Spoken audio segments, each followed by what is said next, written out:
Putin नया world order तैयार कर रहे हैं, तब गाजा में बमबारी को लेकर हिजबुल्लाह और इजराइल का नया युद्ध शुरू हो सकता है।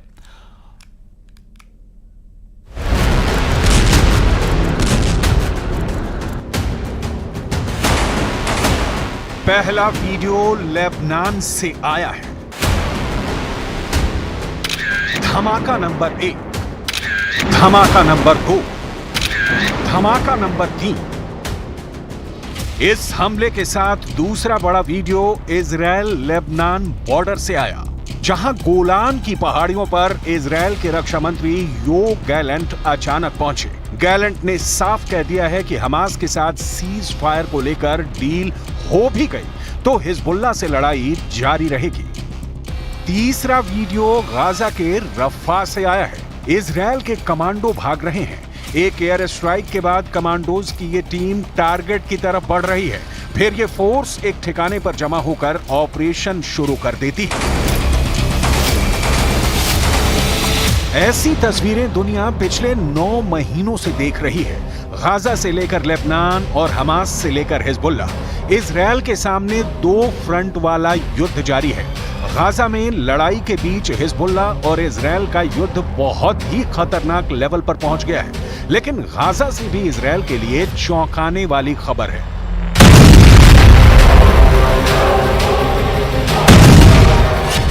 इजराइल पर हमास के हमले के 9 महीने पूरे हो चुके हैं। गाजा पर इजराइल के ऑपरेशन के भी 9 महीने पूरे हो गए। 9 महीनों में ही तबाही का दौर ऐसा चला है कि युद्ध का एपिसेंटर अब गाजा से निकलकर इजराइल और लेबनान बॉर्डर पर पहुंच गया है। गाजा में 9 महीनों से जारी तबाही के बीच बड़ी खबर लेबनान से आई है, क्योंकि लेबनान में इजराइल ने मार डाला हिजबुल्लाह का बहुत बड़ा कमांडर। इस कमांडर को नेतन्याहू ने बड़े धमाके से खत्म कर डाला। मेधम मुस्तफा अल अत्तार को इजराइल ने मार डाला है। अत्तार हिजबुल्लाह का एयर डिफेंस कमांडर था। अत्तार की ट्रेनिंग ईरान में हुई थी और वो ईरान के जरिए हथियारों को लेबनान लाने में बड़ी भूमिका निभा रहा था।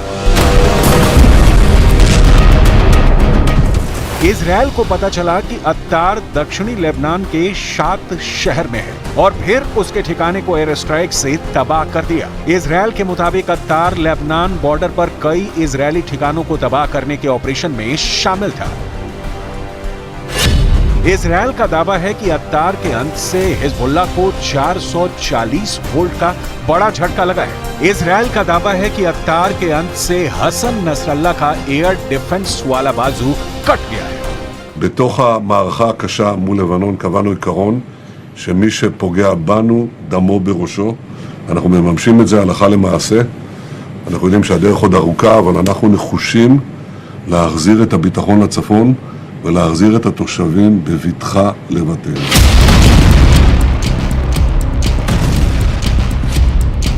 इस वक्त हिजबुल्लाह और इजराइल के बीच लेबनान बॉर्डर पर बहुत ही खतरनाक युद्ध चल रहा है। जिसको मौका मिल रहा है वो अपने दुश्मन को मिसाइल से या फिर बंकर बस्टर बम से उड़ा रहा है।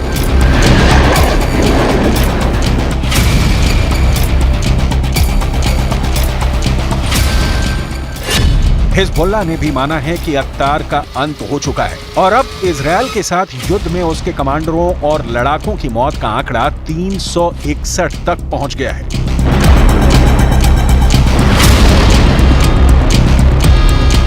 हिजबुल्लाह के कंधों पर इतनी लाशों का वजन एक बड़े युद्ध को भड़का सकता है, क्योंकि हसन नसरल्लाह भी अब अपने लड़ाकों का जनाजा उठाकर थक गया है। ये बात इजराइल भी मान रहा है। हालांकि हिजबुल्लाह के पॉलिटिकल विंग ने कहा है कि वो दोगुनी ताकत से इजराइल को इसका जवाब देगा।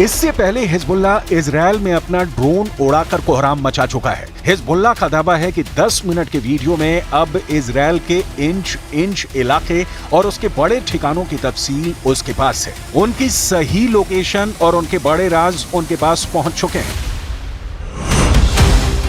10 मिनट के वीडियो में हिजबुल्लाह ने इजरायल का अंत दिखाया है। 10 मिनट के वीडियो में नसरल्लाह ने अपना खुफिया मिशन दिखाया है। डर यह भी है कि 10 मिनट के वीडियो में हिजबुल्लाह ने खोज निकाला इजरायल का एटम बम। 10 मिनट के वीडियो में हिजबुल्लाह ने अपने सबसे बड़े दुश्मन को दिया है 440 वोल्ट का झटका। 10 मिनट का वीडियो देखकर नेतन्याहू को पूछना पड़ा, वीडियो बनाने वाला ये ड्रोन किसका?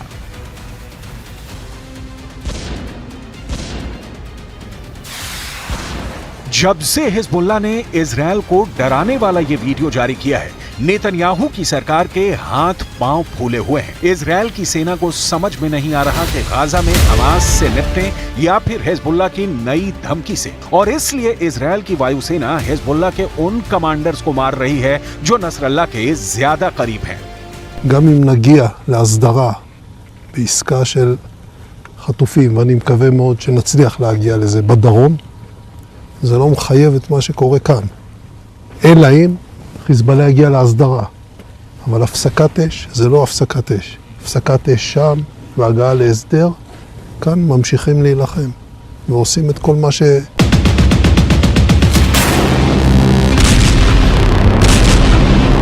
हिजबुल्लाह ने कैसे इजरायल की नाक में दम किया हुआ है, आप उसे एंटी टैंक मिसाइल वाले हमलों को देखकर समझ सकते हैं। ना सिर्फ ऐसे हमलों से हिजबुल्लाह इजरायल की बख्तरबंद गाड़ियों को उड़ा रहा है, बल्कि बॉर्डर पर तैनात किए गए कई कम्युनिकेशन सिस्टम पर भी धमाके कर रहा है। अब उसका प्लान इजरायली सैनिकों को किडनैप करना है, लेकिन इजरायल को कम आंकना गलती होगी। गाजा में लड़ाई के साथ क्या अगला नंबर हिजबुल्लाह के चीफ हसन नसरल्लाह का है? क्या इजरायल के टारगेट पर इस्माइल हानिया भी आ चुका है? क्या इजरायल ने अब एक के बाद एक अपने दुश्मनों को मारना शुरू कर दिया है?